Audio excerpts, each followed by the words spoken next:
good afternoon. Yeah, good afternoon. Welcome to Waggies Travels. Just a little vlog today. We're out and about, but I'm actually on the Devon side of the Tamar, looking across at Isambard Kingdom Brunel's bridge. Now, just in the distance, I don't know if you can see it, is a train. And very shortly, that train will be heading over the Tamar Bridge. We've just watched one go from the Devon side to the Cornwall side, and then there's one waiting to come from the Cornwall side across to Devon. So it's not something I've sat and watched. I've been across the bridge on the train loads of times, but I've never actually watched one come across the bridge from this sort of viewpoint. It's I didn't realise how close you could get to the track. So it's a Royal Albert Bridge. We've actually just come here, haven't we, just to top up our tag, but I don't know if you can see in the distance, the train is just entering the bridge. That's providing it doesn't stop at Saltash, so, which I don't think it is. That, I'm assuming, is a London bound train heading into Paddington, but it's on the bridge. I believe there is a 15 mile, oh yeah, look at that, there is a 15 mile an hour speed restriction on the bridge. So, but here we go, a train crossing the Tamar Bridge. I know, I'm sad, and I just read that, where you can see the writing, each letter is a metre high. oh yeah, oh that's interesting. So when the train's gone over, we'll just go back to that. The Isambard Kingdom IK Brunel engineering, each letter is 1 metre high. What's that, 3 foot 3 inches? So here we go.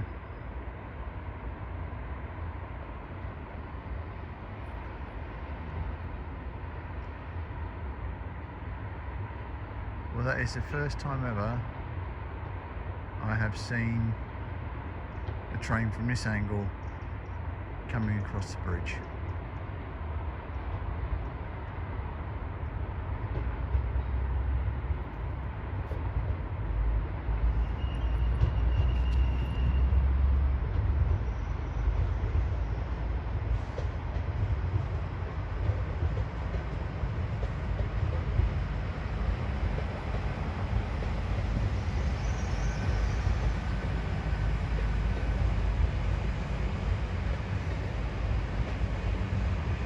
So all the catenaries, I mean all the, what's this there for, pantographs are there, ready for it to do its thing.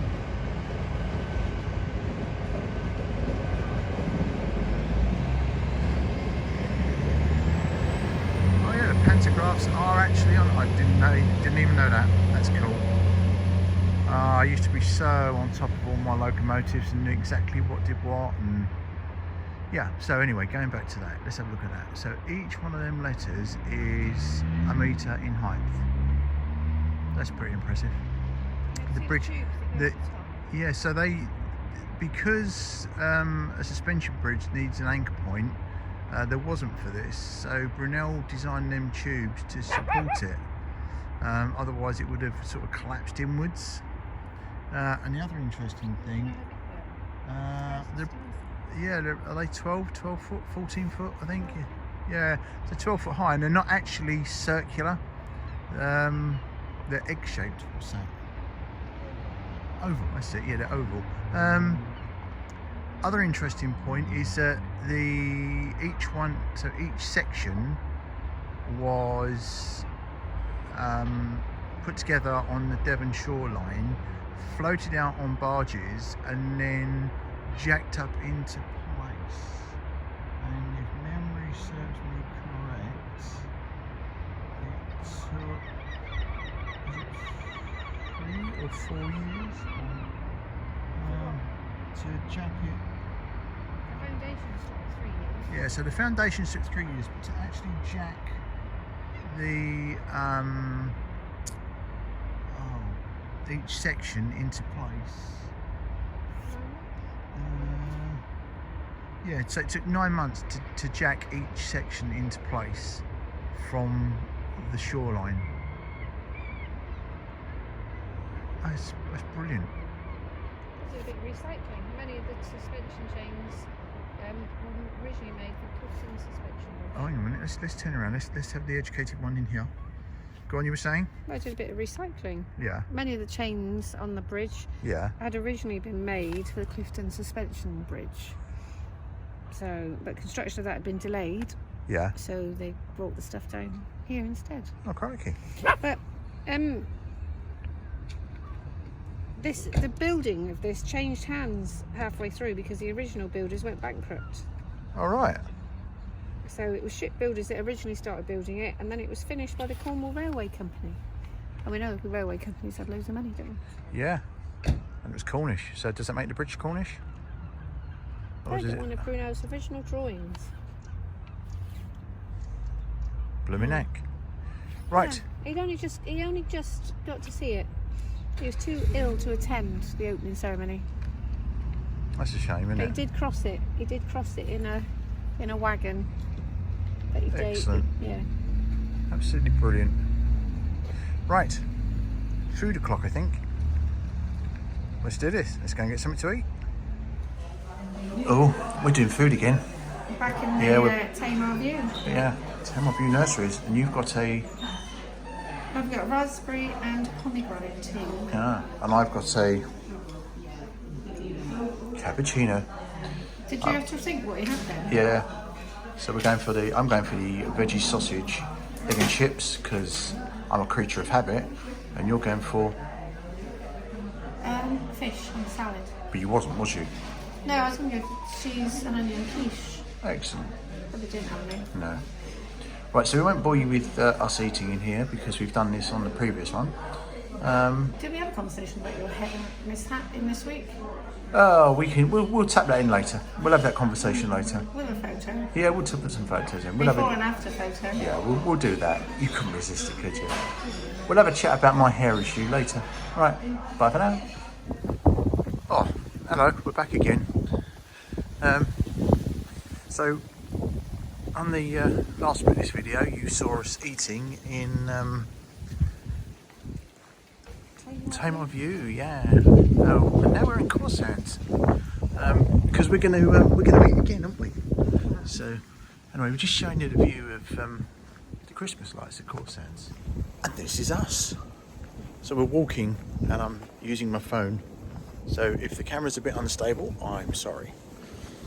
Yeah, so we're going to go and have some food. What I will do is I'm going to show you now what happens when you cut your hair yourself. So the picture that's just come up now is what happened when I thought it would be a very, very good idea to cut my hair myself, and then While I was away. While Lisa was away, and I then trimmed the back of it, as you can see, and I made an awful mistake. However, That's very amusing. it was very amusing. However, swap to the next picture, and what you can see here is what happens when you pay a professional Yes, the lovely lady put it right through to cut your hair. after she'd stopped laughing. Anyway, back to us. There you go. Yeah, so the lady laughed, and I got my hair sorted out. Cost me the grand total of £10 to have it sorted out.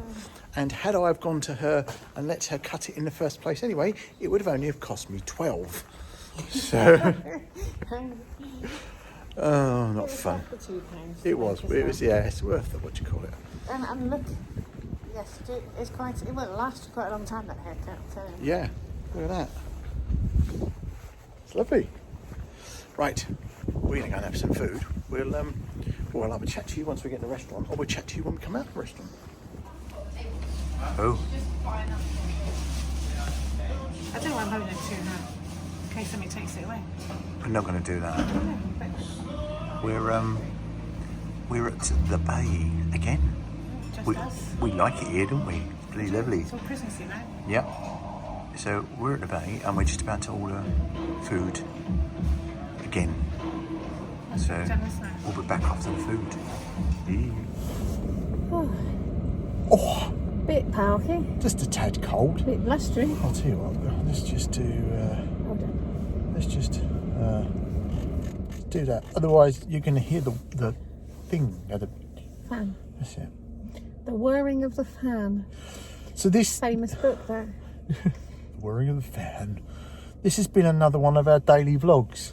It's been a bit of a mixture, really, because you've had us eating at one place and then eating again at another. I do cook, honest.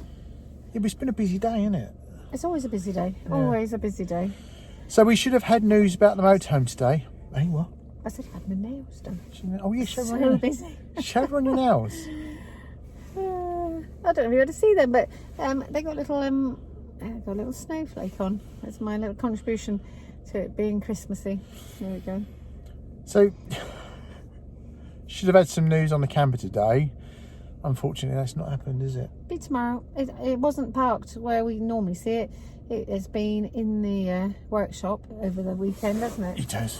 And it is back out where we normally see it today. So it's been diagnostic, whatever it is. Diagnostic. It's been diagnosed. And isn't that what I do? yeah, that's what you do when other things are poorly. Oh, okay. Got a poorly van, haven't we? Oh. So that's it. Just another daily sort of catch up, us eating, showing you what's going on. You're working tomorrow. Yes. I'm not. I start my new job on the 6th of December. So. It's got all Christmas things to do. Oh yeah, it's all creeping up on us. Yeah. Because Christmas is at the weekend. This is just for the women. We have one less weekend of preparation. Hey. Well, yeah, you guys, you'll go at Christmas Eve, like you always do. But for the women who have to buy the presents for the 37,000 other people and get all the food shopping and stuff, the stuff that just happens all by itself. Doesn't the Christmas fairy bring it? There we go.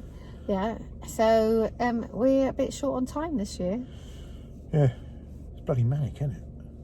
Yeah, it is. Manic. It's fairly manic. But I picked up a couple of things today, so I was very pleased. Live a bargain. Live a bargain. Right. If you enjoyed the video, A thumbs up. if you don't already, Subscribe. and Ring the bell. Ring the bell. Very Christmassy, isn't it? Ring the bell for notifications. There we go. I love it. As it's the first. Oh, I should say jingle the bell, shouldn't I? As it's the first of Christmas tomorrow, I think we should have a first of Christmas vlog. Should we? Yeah, Opening advent calendar. Yeah, I think we'll do that. We'll get an advent calendar and have an opening Christmas vlog. So. Okay, but there'll only be one piece of chocolate. Well, you can have it. He's too nice. He's only doing this for camera. I'm not. Honest to God. I don't eat chocolate. Oh my God. Did you hear that? What? That was the sound of your tongue falling out. That's what happens if you tell lies. See you later. Right, Bye. Bye.